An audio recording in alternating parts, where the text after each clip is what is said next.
Hey, good morning, everybody. Dawn Parks here with Shimula.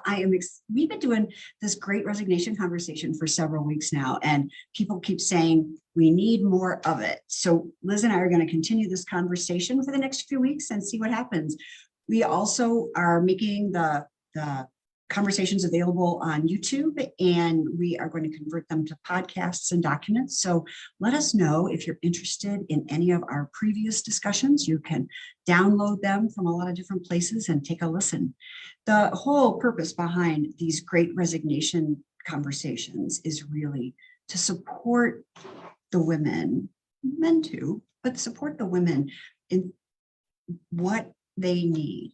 If you're thinking about making a big jump, there are still millions of women who are leaving the workforce every month now, who can see that they're tired of the rat race. They're tired of trying to still be the chief cook and bottle washer and have a job and try to pay for childcare and be accountable for all the experiences in the family. And it gets to be hard. There's some burnout. People aren't feeling fulfilled. There's a lot of different reasons why people are choosing to leave the workforce. Could be that you're not getting what you need in terms of your own personal growth and development. So it could be that you're going to retire. You might be able to take some sort of retirement package. It could be that you're going to be looking for another job that gives you what you're missing in the other job. It could be that you want to create a side hustle to supplement your income while you're continuing to work. Or it could be you just want to almost take a sabbatical or try to build your own business. Whatever the reason that you are thinking about resigning, and whether it's resigning from corporate, or maybe you have your own business and you think about going back to work, these conversations are designed to support you in whatever planning that you might need. What are all the things that you need to think about before you make a big jump like that? I want to point you to, I'll put it in the chat. I want to point you to the video that we do with regard to money personalities.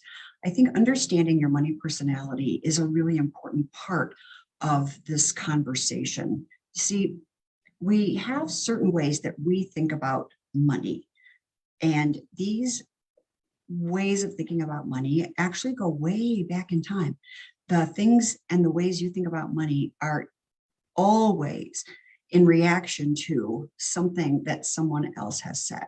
So whether it's something that you were learning when you were young and you guys had a lot of money, or you didn't have a lot of money, or whether or not your mom and dad said something, or your ministers said something, and some people said money is good and some said it's evil, and your own experience with math, all of those things have shaped your money personality. And it's really important to understand your money personality so that you can know why you do the things that you do. So I'm going to put a link to our video in the chat so you can go take the money quiz, see what your top 3 personality types are, and then learn a little bit more about your money personality. So for example, I'm a maverick. I love taking big risks. I love jumping. I love figuring out all the big complicated pieces of a puzzle. And so I know that when it comes to money, I have an attitude of, I'm going to make this work. I'm not afraid. Let's go. And that meant that I'm not always a planner at first. I plan once I get into it, but I don't plan in advance. It's like, oh, that's a really great idea. Let's go. It looks exciting. And then I plan. Other people plan early, right? And then they make a decision about whether or not going to jump. And that's more like our accumulator. So there's 8 different personalities. Go take the quiz, watch the video, and we're going to have more conversations about that. But I think it's important to understand that in terms of the conversation I want to have with you today. What I want you to know is that there are different stages that your idea has to go through before you can be truly successful. And I'm going to walk you through some of these stages. And these stages are adapted from some other programs that I have taken and that I have been using my own version of them. But the basis is always the same. There's 7 different stages. And we tend to get caught up in the first 3 or 4 stages for the longest period of time. And when you are trying to bring something new into existence, it's easy to get frustrated, overwhelmed. It's time to quit. You're exhausted because these first 3 stages leave you feeling like you're not getting anywhere sometimes, or it's or you feel like you're moving forward and then you're back 2 steps, and then you're ahead 3 steps, and then you're back 6 steps. And then all of a sudden you have to take a right turn because of a pothole that you hadn't anticipated, which completely reorganizes your way of thinking. And so when you understand that that part of the process is normal, it allows you to stop for a moment and to think about, what do I really need to be doing now in order to keep moving my idea forward? So the first stage is what is often called talking and listening. So you have this idea and you start to talk about it. Okay, I really want to leave my company. I really want to leave work. I really want to leave work. I think it's a really good idea for me to leave work. I'm not sure how to leave work, but I had this idea that I could go work at this other job. You're talking about leaving your job.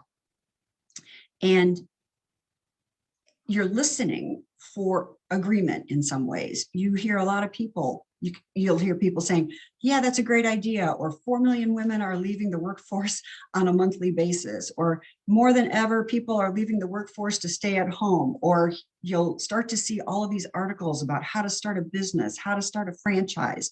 You'll see articles on why companies are worried about losing all of their employees. You'll start to see and hear more confirmation, right, that your idea is the right idea. I really should leave. And you'll look around in the company, you'll look around at the people who are unhappy, like you're unhappy, or people who are not getting promoted. If that's your case, you'll start to get almost like evidence that your idea is the right idea. The same holds true if you've decided to start a company. Let's say you've decided to go into a multi-level marketing business. Maybe you want to go into, like a Mary Kay kind of a business, or you want to, sell some sort of a product. You want to become an affiliate of software technology, whatever it might be. As soon as you start to talk about it, you're going to see it everywhere. It's going to show up on the internet. It's going to show up in your emails. You're going to find all of these networking opportunities. You're going to find Zoom calls, and you're going to find classes that are exactly the kind of thing that you need, right, with regard to this dream that you have. So this very first stage, there's a lot of talking and listening and talking and listening and talking and listening. There's not a lot of action. It's more like confirmation that you're on the right track. Now, there's some issues with that because now you've become a little bit biased. You're not listening for the opposite side necessarily. You're not listening for all the reasons why you shouldn't quit your job. You're not listening for all the you're not listening for the healthcare or insurance issues. You're not listening for a lot of things. You're listening for confirmation. And it's just the way we as human beings are organized. So the first stage is talking and listening, talking, listening, talking, listening. So the next stage, so where do you go from talking and listening? You go from talking and listening into, I'm going to do that. Oh, I forgot that, right? So I'm going to do that. I forgot to do that. Now, here's what happens. You now have been doing some research and you're noticing that you leaving your company seems like the right thing to do. So what happens is then you say, okay, I'm going to put my resume together.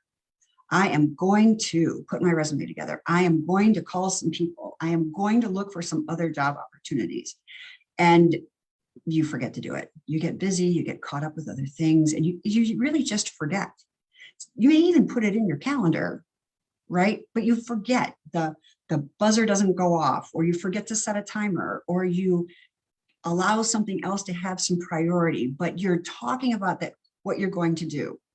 This is what I'm going to do. I'm going to make these calls. I'm going to write to these people. I'm going to go do this kind of research. And you are committing to taking action. They're very specific actions. You just forget, or you start it and you don't finish it. There's this whole feeling of, okay, I want to do that. Oh, I forgot. How do I remember? This is where people start to see the true nature of their infrastructure. And one of the things about a small business that has it fail is a lack of infrastructure. If you are not very good at being disciplined, this is the place where it's going to start to show up. If you are committed to losing weight, or you're committed to being healthy, or you're committed to keeping your office clean, and you're not very good at it, this is where you might notice that. So you'll start to see that you need a new relationship to your infrastructure, right? So so the first stage is you're talking and listening, talking, listening, talking, listening. Then I'm going to do it. Now I forgot it. So it's almost like you're remembering, forgetting, no really strong relationship to your calendar and relationship to activities. Then the third stage is something we called you're out building community, right? Building community, and then you are failing miserably. So, in your head, it's a really great idea. You've been talking to people. Remember in that listening and talking stage, everybody was like, yeah, you should do this, go do this. This is going to be great. It's a really wonderful idea. But then when you start to go out to your community, you're not getting the support that you had expected, right? Your family isn't going to buy your product or service. Your family's worried about, oh my God, she's really going to quit. Now what are we going to do? How is she going to take care of these things? Your community is not supporting you the way you had expected. So you have to find the kinds of communities that will support you, because if you rely on the people who know you in a certain way, it's really hard to get them to change their minds about you. This looks like a short-term thing. Oh my God, she's going to quit, and then she's going to do this. She's going to build this company, or she's going to go find some other work. But we've seen her do this before. She's going to wind up going back and doing the stuff she's always done. So they don't support it, and they don't see the problem that you're trying to solve in the world for yourself, for others, or like I said, in the world. So your community, you're building a bit of community, and then it fails. They're not able to support you the way you thought. And I know when we first started Shimula, we ran into that. We had a lot of women who were on what we call our Money Magic and Mimosas team. Fabulous women, great ideas. Yes, it's a really important thing. But what we found is that our messaging was good for people who were already rich and wealthy. It wasn't for women who really needed support. So the people we have been cultivating as our community were not by their fault, but they were failing us because they didn't know how to think about our customer who actually had the problem. So you've got to find all these different places where you can build communities for success, right? And this also in this stage, you have to really become comfortable with failure. Failure, when you start a new business, you are going to fail in a lot of ways. And failure, not like you as a human being are a failure, but it's more like you want to be curious about failure. Where are all the places that things can go wrong? Where am I going to run out of money? Who is not going to like what I'm doing? Where am I up against some competition I hadn't expected? You want to be looking under every rock and every stone, everything to figure out where can you possibly fail, so that as you're building out your ideas, you're already prepared. It's not about being over prepared, but you don't want to be blindsided. You don't want to be blindsided and find out that you started to build this whole thing and somebody told you never had to charge taxes. And then you find out 6 months later that you owe the government, $15,000 because you hadn't paid your taxes yet. So you want to start to be curious about what are the things that I know and what are the things that I don't know. And you'll get some of that from your community, from some communities, and you'll get some of it from other communities. So you just really have to start to be curious and build communities and be willing to fail and be willing to look at failure. Then the next thing is success and boredom. For a lot of us, if you're really thinking about going into your own business, chances are there's an element of boredom at your work. And we don't often do well with boredom. Some money personalities don't do well with boredom at all. As a maverick, I don't do well with boredom. Some people, though, like a tried and true, automated, rigorous, linear way of operating. And in this stage, things are pretty easy. You make a phone call, you make the sale. You send out a new email, you get the sale. You say, oh, I want to speak at some events, and all of a sudden people are calling you to be at events. It's almost like there's no work. And it's easy to get into the doldrums about it. You can either get bored or you can get lazy, or you want to go in and shake it up, right? A lot of people can't stand the tried and true. And even if you can, if you're still a new business, you can't rest on your laurels. You cannot just sit back and say, okay, I finally got this. The markets today are ever changing. The way the internet works, the way all of our online communities work, it's changing all the time. You can't, just because it's working for a month or 2 or 6, you have to keep thinking about what is the next problem you need to solve for your customers. So that's stage 4. The 5th stage is what we call enhance and floating on the river. And it's really more like a flood. You know, if you have ever been whitewater rafting, you know what it's like when you're going through the regular rapids and all of a sudden you're in the class 4 rapids and you are paddling, and then you fall out of the boat. And the rule when you fall out of the boat is to keep your feet first so that your head is in the back, so that if anything's going to hit the rocks, it's your feet. So you're really kind of in the dam has broken mode, right? You've gone from this predictable life, this bored life, and all of a sudden there is so much business you don't know what to do with it, and you're flying down the river. You have fallen out of the boat, and you're trying to make sure that you survive. You're not going to swim back upstream. You're not going to try to get in the boat while you're in the middle of the rapids. Your job right now is to stay safe in the river and get yourself to a safe spot, either on the shore or when everything calms down when you get through that rapid. And in that stage, we are really trying to control things, and you can't control it. You can't control the river in that moment. You can't control what's happening. All you can do is do what's right in front of you right now.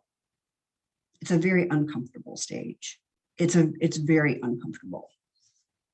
So then the next stage is you've come out of the rapids. Everything is looking better. Your business has grown to the next stage. You're like, wow, that was amazing. What happened? And people start saying, what did you do? And the next stage is trying to describe to people what you have done. And this is often when people will open another line of their business, or they'll open up a new store, or they will add a new business to their business, right? Because they were so successful getting through the rapids, it feels like you can just add something else. But this is where you try to distinguish, what was I doing that made me successful in the river and beforehand? So it's almost like you're playing with a lot of new language. You're trying to figure out what did I do there that made me be successful?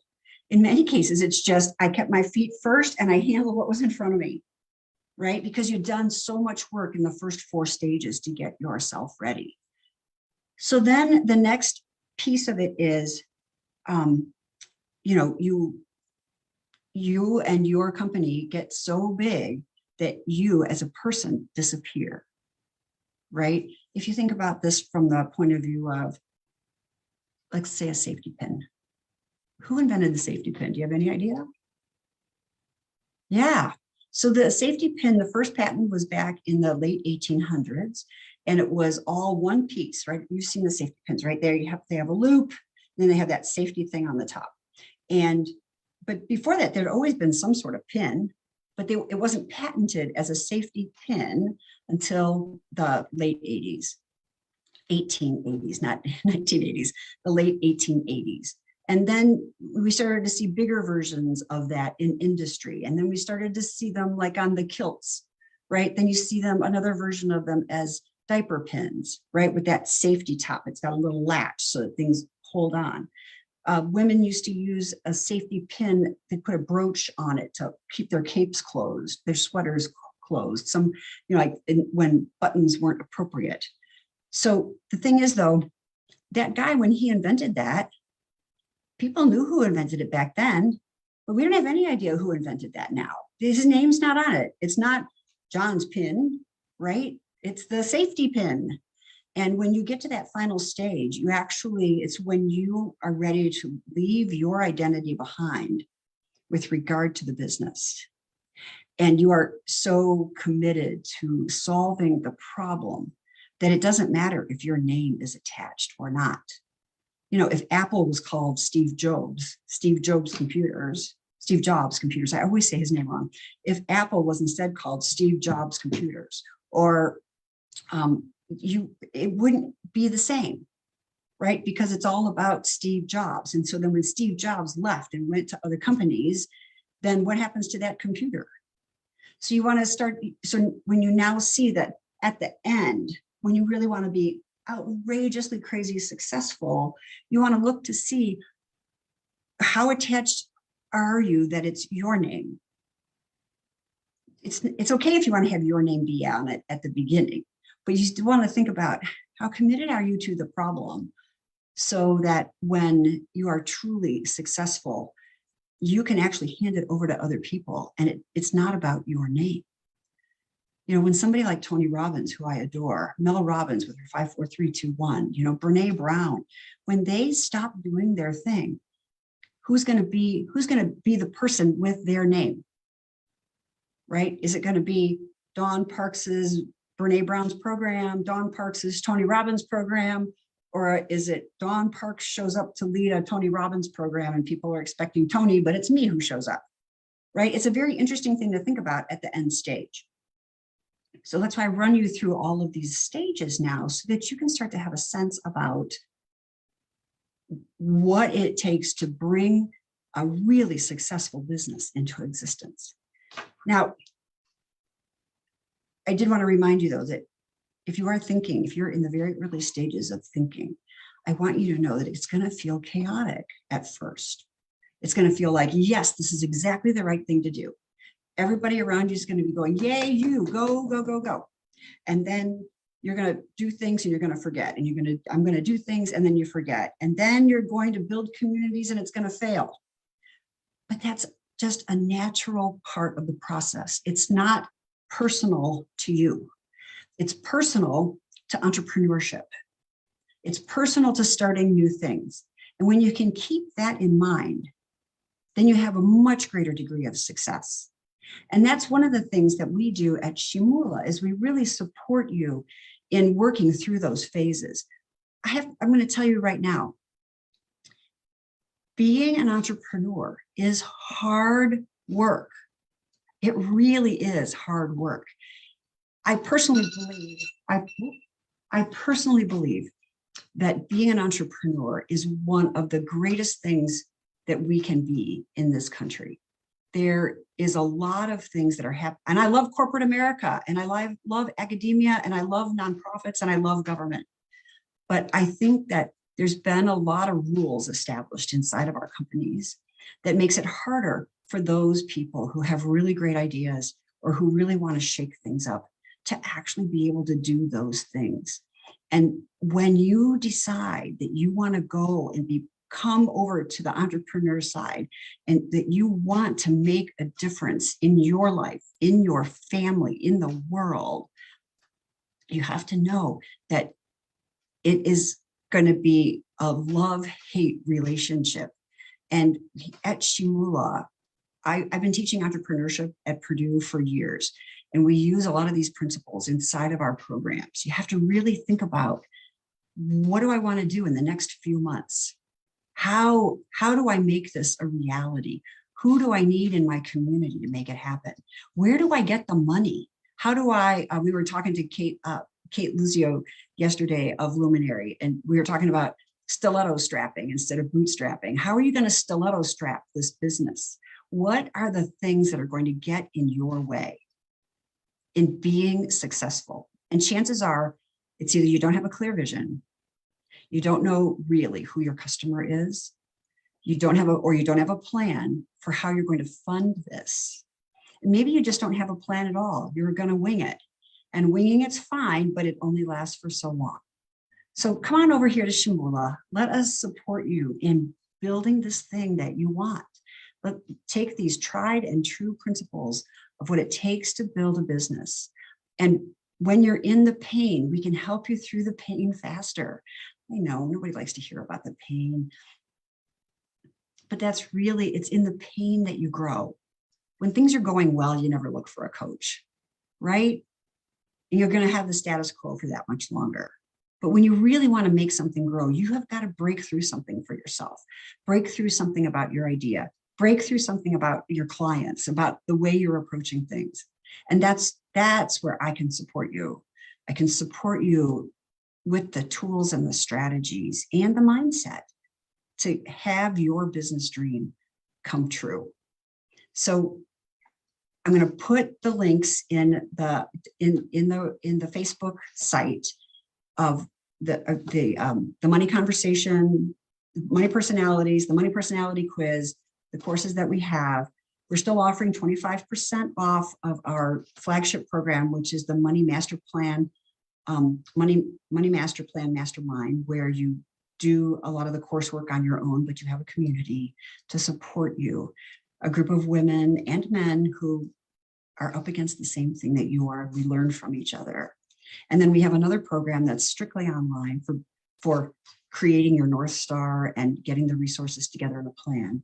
And that's $449, and we're offering it free for veterans who register by the end of the year. Anyway, much love and light to all of you. It is Friday afternoon. Enjoy your weekend, and I look forward to hearing from you very soon.